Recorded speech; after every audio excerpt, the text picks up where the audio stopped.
Nós temos contato na liturgia de hoje, sobretudo na primeira leitura e também no Evangelho, nós vemos aqui o acontecimento, o evento da segunda vinda de Cristo. Nós escutamos Jesus, então, que prepara os seus discípulos, então, para o acolher novamente depois da sua morte, ressurreição e ascensão ao céu. Ele fala dessa realidade, deste futuro que há de acontecer.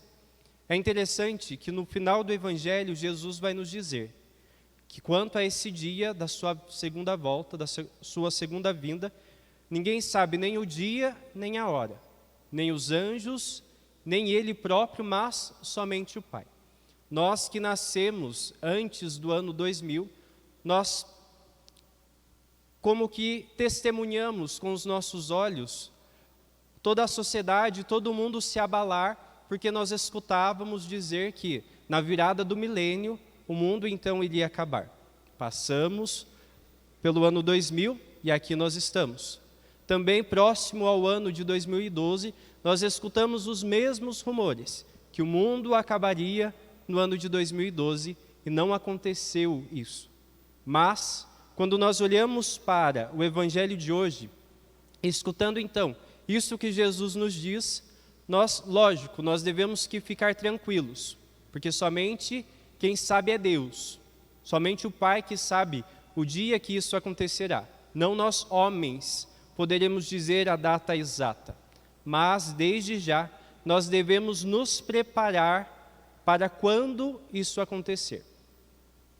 Nós sabemos, como nós ouvimos na primeira leitura de hoje, quando então o Filho do Homem vir na sua glória, todos aqueles que aqui estão vivos, mas também os mortos, serão julgados pelo Filho.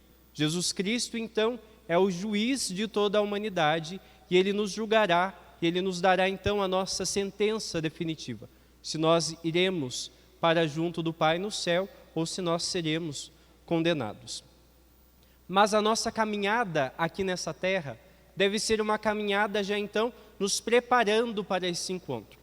Se nós que seguimos a Jesus Cristo, se nós que buscamos viver a sua palavra, viver o mandamento do amor, nós não devemos temer a sua segunda vinda. Ao contrário, nós devemos ter a certeza de que então na segunda vinda de Cristo, nós seremos coroados com a sua glória. Também nós participaremos da sua glória. Mas se nós sabemos que nós não caminhamos conforme a vontade do Pai, então nós devemos nos preocupar e devemos buscar voltar a nossa vida para Deus, voltar o nosso coração para Ele, permitindo então que Ele conduza a nossa vida.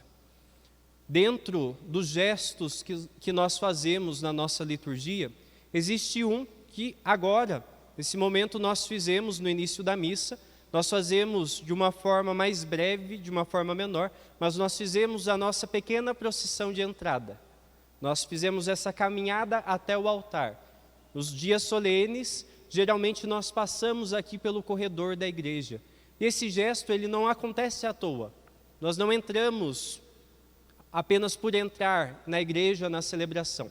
Mas esse gesto, dessa procissão e de todas as demais procissões que nós fazemos, deve nos lembrar da caminhada do povo hebreu no deserto. Aquele povo que saiu da terra do Egito, que saiu da terra da escravidão e foi conduzido por Deus até a terra prometida.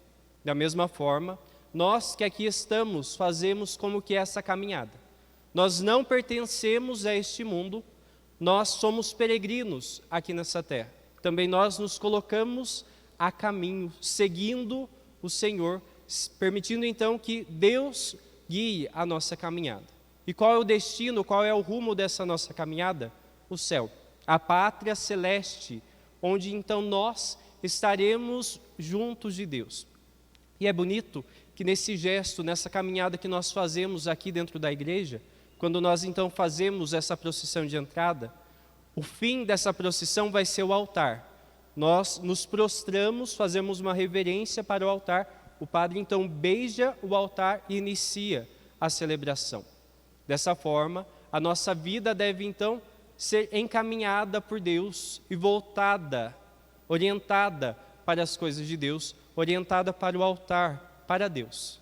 E é bonito de perceber que quando nós fazemos então essa procissão, sobretudo nos dias solenes, vai à frente a cruz de Cristo, a cruz com Cristo e ali o nosso sacrifício redentor. É Cristo com sua morte e ressurreição que conduz a igreja. Mas conduz para onde? Conduz para o nosso destino definitivo, conduz a igreja para o Pai. Da mesma forma, então, nós devemos permitir que Deus conduza a nossa vida, conduza a nossa caminhada. Nas leituras de hoje, tanto na primeira quanto no Evangelho, nós vemos a figura dos anjos. Na primeira leitura, nós escutamos aqui da profecia de Daniel, falar a respeito de São Miguel. Levantará Miguel, o grande príncipe, defensor dos filhos de teu povo. E também no Evangelho nós escutamos que o Filho do Homem, então, quando vir na sua glória, ele enviará os anjos aos quatro cantos da terra e reunirá os eleitos de Deus. Quando nós olhamos para os anjos, nós devemos lembrar que os anjos, a sua missão, o seu trabalho é estar orientado para Deus. E da mesma forma orientar as pessoas para Deus. Quando nós vemos os arcanjos, nós percebemos pelo nome deles a missão que eles possuem. Miguel significa quem como Deus, orientando o povo de Deus, orientando as pessoas, os fiéis. Olhando para São Miguel, nós devemos nos perguntar, quem é como Deus? Ninguém é como Deus. Somente Deus é Deus, somente Deus é Senhor. São Miguel, então, nos faz lembrar que diante dos deuses que nós elegemos para a nossa vida, diante dos senhores que nós criamos, nenhum deles é Senhor de verdade, mas somente um é Deus, somente um é Senhor, nosso Deus, o verdadeiro Deus. São Miguel, então, nos ajuda a orientar a nossa vida para Deus, permitindo que Deus seja o único Senhor da nossa vida. Quando nós vemos, então, o encontro do anjo Gabriel com Nossa Senhora, Gabriel significa Deus fala, nós vemos, então, que o anjo ali anuncia para Maria a vontade de Deus. Ele ajuda a Maria a orientar a sua vida para fazer a vontade de Deus. Da mesma forma, quando São Gabriel aparece em sonho a São José, orientar a vida de José para cumprir a vontade de Deus. Dessa forma, nós devemos buscar orientar a nossa vida. Assim como na procissão de entrada, nós nos dirigimos para o altar, para celebrar aqui a liturgia, para celebrar a Eucaristia, também a nossa vida deve estar voltada para Deus, para que um dia, quando então Deus decidir, quando for a hora dele, nós então possamos estar diante dele, celebrando a liturgia celeste. Mas nessa caminhada, nós devemos nos preparar então para esse encontro. Da mesma forma como uma noiva se prepara para encontrar o seu noivo. É bonito que dentro da teologia católica, nós dizemos que Cristo é o esposo e a igreja é a esposa de Cristo. Então nós, enquanto igreja, somos a esposa de Cristo. E dessa forma nós devemos, como a noiva se prepara para encontrar o seu noivo, nós devemos nos preparar para o nosso encontro definitivo. Nós sabemos, sobretudo hoje em dia, as noivas passam quase que o dia inteiro num spa, num salão, se cuidando, buscando ali valorizar aquilo de mais belo que ela tem. Ela se reveste com belas roupas, se reveste com belos utensílios, arruma o cabelo, ela quer se apresentar toda bela diante do seu esposo. Também nós, enquanto igreja, que aqui caminhamos, devemos nos revestir da santidade de Deus. Devemos nos revestir da graça de Deus para nos apresentarmos diante dele, também todos belos, com a beleza. É bonito que a beleza, dentro da teologia, ela significa para nós a santidade. Por que Maria é toda bela? Porque ela é toda santa. Não é apenas uma beleza física, uma beleza que um dia vai acabar, mas a beleza da alma. Dessa forma, nós também devemos nos revestir da santidade para que nós nos apresentemos diante de Deus com a beleza da vida santa que Ele deseja para cada um de nós. Quando nós somos batizados, nós recebemos uma vocação comum. Todos nós batizados temos essa vocação. Somos chamados a ser santos, como o Pai do céu é santo. E Jesus, então, com a sua vida, Ele vai nos mostrar qual é o caminho para alcançar a santidade. E é bonito que Deus, Ele nos chama para viver a santidade, mas também Ele nos capacita, porque com as nossas próprias forças nós não conseguimos, mas nós conseguimos quando permitimos que a graça de Deus alcance a nossa vida. Na segunda leitura de hoje, nós ouvimos o autor sagrado falar a respeito dos sacerdotes do Antigo Testamento, dos sacerdotes da Antiga Aliança. Eles então ofereciam sacrifício para o perdão do pecado das pessoas. E sempre deveria acontecer esse sacrifício, porque sempre as pessoas precisavam daquele perdão.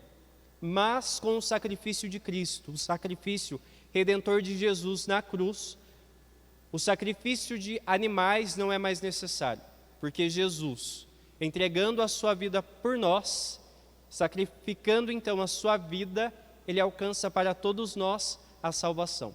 Todos nós recebemos por Cristo a salvação, mas exige de nós também essa correspondência. E é bonito que Cristo, entregando a sua vida, morrendo e também ressuscitando, Ele nos reveste com a sua graça. Quando nós fomos batizados, nós também morremos com Cristo para o pecado e nós renascemos para uma vida nova. Uma vida, então, guiada pelo Espírito Santo. E essa vida nova, a vida de santidade, que nós somos chamados a viver a cada dia. E Deus nos concede o Espírito Santo exatamente para que nessa nossa caminhada rumo ao céu, nós não desviemos o caminho ou nós não nos percamos durante a caminhada, mas que o Espírito nos conduza até o Pai. É bonito então de nós percebermos que quando nós permitimos ser conduzidos por Deus, nós não devemos temer o dia do juízo. Pelo contrário, nós devemos ter a certeza que nesse dia, então, também nós receberemos o prêmio eterno de estar junto de Deus. Também nós brilharemos na glória de Deus, porque aqui na terra nós permitimos que a luz de Cristo brilhasse na nossa vida, que a luz de Cristo iluminasse a nossa caminhada, mas também que a nossa vida fosse reflexo da luz e do amor de Deus. Queridos irmãos e irmãs, nós não sabemos ao certo quando nós faremos a nossa Páscoa. Nós não sabemos quando será a nossa partida, quando terminaremos a nossa caminhada nessa terra. Mas desde já nos preparemos para esse encontro, para que enquanto então nós nos apresentarmos diante de Deus, nós possamos apresentar-nos da mesma forma como uma noiva se apresenta diante do seu noivo. Se apresentar então revestido de beleza, não de uma beleza física que com o tempo passa, mas com a beleza da alma, revestidos com a graça de Deus. Voltados com nosso coração para Deus, busquemos também viver aqui na terra os compromissos que o Evangelho pede a cada um de nós, os compromissos que Cristo pede a cada um de nós. É bonito que a nossa religião, ela é a religião da esperança. Movidos, então, pela fé, nós depositamos a nossa vida, nós colocamos a nossa esperança em Deus, colocamos a nossa esperança nas promessas que Ele tem a cada um de nós. Mas nessa caminhada, nós nos comprometemos também com o hoje da nossa história, fazendo com que o reino de Deus aconteça desde agora. É aqui na terra que nós experimentamos de modo muito, digamos que pobre, não seria a palavra correta, mas de uma forma pequena, o reino de Deus. Fazendo então com que ele aconteça no meio de nós, também um dia nós possamos desfrutar desse reino junto de Deus. Queridos irmãos e irmãs, que no dia de hoje, que ao recebermos Jesus na Eucaristia, nós possamos fazer a oração, nós possamos ter como oração a resposta do Salmo de hoje. Guardai-me, ó Deus, porque em vós me refugio. Guardai-me, ó Deus, e conduzi a minha vida. Guardai-me, ó Deus, e conduzi-me pelos seus caminhos, para que um dia eu também possa estar junto de vós, contemplando a glória eterna. Queridos irmãos e irmãs, tenhamos a coragem de voltar, de orientar o nosso coração para Deus, orientar a nossa vida para Ele, porque todos nós temos como um único destino o céu. É desejo de Deus que todos nós nos salvemos, mas também nós devemos corresponder ao amor que Deus manifesta a cada um de nós. Glória ao Pai, e ao Filho e ao Espírito Santo.